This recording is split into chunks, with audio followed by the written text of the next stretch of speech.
আমাদের আজকের video topic হচ্ছে ফ্লেক্সবক্স দিয়ে navbar তৈরি করা।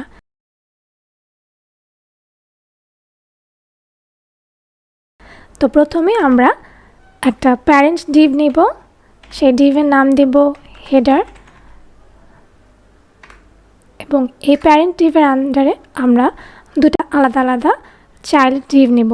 ডিভ আর লোগো নামের একটা ক্লাস নিব, আর এরপর যেটা নিব সেটা হচ্ছে nav। ওকে, আচ্ছা, লোগো এখানে আমরা একটা ইমেজ দিব।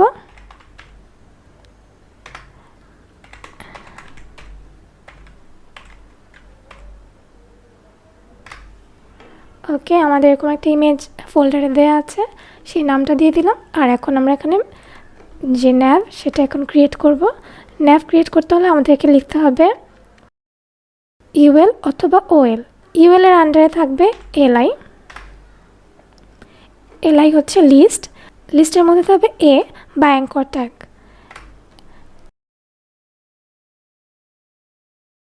জেনারেলি যে মেনুগুলো এক একটা ওয়েবসাইটে থাকে সেগুলো আমি এখানে দিচ্ছি।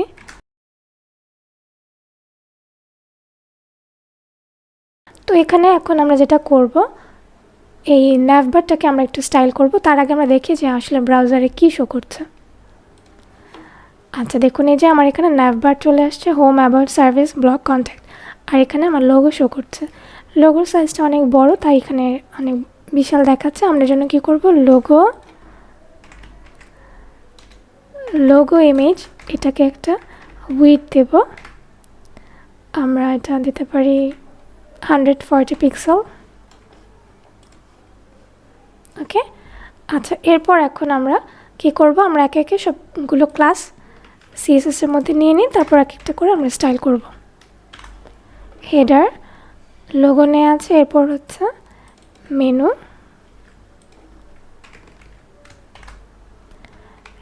মেনুর মধ্যে থাকবে এলআই, এরপর হবে এ। ঠিক আছে, আচ্ছা, এখন আমাদের কি করতে হবে, আমরা ফ্লেক্সবক্স দিয়ে এই পুরো ডিজাইনটাকে কমপ্লিট করব। আমরা চাচ্ছি লোগোটা বাম পাশে থাকবে এবং এই নেভিগেশন বার বা navbarটা ডান পাশে শো করবে, এবং মানে টোটালটা একটা রোতে চলে আসবে। তাহলে এখন আমরা হেডারের মধ্যে লিখব ডিসপ্লে ফ্লেক্স। ডিসপ্লে ফ্লেক্স লিখলে কি হয় একটু দেখি। দেখুন, ডিসপ্লে ফ্লেক্স লেখার সাথে সাথে কি করেছে, মেনুটা নিচ থেকে কিন্তু পাশাপাশি চলে আসছে, অর্থাৎ ওরা এখন একটা রোয়ের মধ্যে চলে আসছে। ওকে, তো এখন আমরা যেটা বলবো, জাস্টিফাই কন্টেন্ট, এটাকে আমরা সেন্টার দিতে পারি। দেখুন, এটা সেন্টারে চলে আসছে। তো আমরা আসলে দুইটা এলিমেন্টকে সেন্টারে আনবো না, আমরা এটার মাঝখানে স্পেস দেবো। সেজন্য আমরা লিখবো স্পেস অ্যারাউন্ড অথবা স্পেস বিটুইন। দেখুন, এখন দুইটা এলিমেন্ট কি হয়েছে, আলাদা আলাদা স্পেস নিয়েছে, মানে ওদের চারপাশে স্পেস পেয়েছে। এখন আমরা এই হেডারে একটা প্যাডিং দিই এবং একটা ব্যাকগ্রাউন্ড দিই। ওকে, এখন আমাদের এই মেনুটাকে স্টাইল করতে হবে, অর্থাৎ navটাকে এখন আমরা স্টাইল করব। আমরা যে ইউএল দিয়েছি, ইউএল এর কারণে এখানে এরকম বুলেট শো করছে।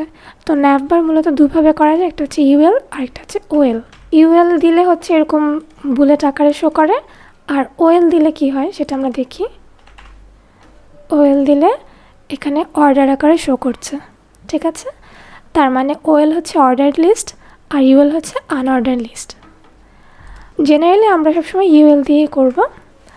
ওকে, এখন এই যে মেনু লিস্ট এলআই, অর্থাৎ এক একটা লিস্ট, এই লিস্টগুলোকে এখন আমরা বলবো ডিসপ্লে ইনলাইন। দেখুন, ডিসপ্লে ইনলাইন লেখার সাথে সাথে ওরা কি করেছে, ওরা একটা লাইনে চলে আসছে এবং সামনে যে বুলেট ডটটা ছিল সেটা কিন্তু চলে গেছে। মেনুর এ, এখানে আমরা বলবো টেক্সট ডেকোরেশন নান। দেখুন, আন্ডারলাইনটা চলে গেছে। আচ্ছা, এখন এটার মাঝখানে আমাদেরকে স্পেস দিতে হবে। সেজন্য আমরা কি করব, লিস্ট স্টাইল যেটা, সেখানে আমরা প্যাডিং দিব। তো আমরা এরকম বারবার এখানে যাচ্ছি, ওখান থেকে দেখছি, এটা না করে আমরা এখানে ইন্সপেক্ট করে কাজ করতে পারি। রাইট বাটন ক্লিক করে ইন্সপেক্ট করলাম।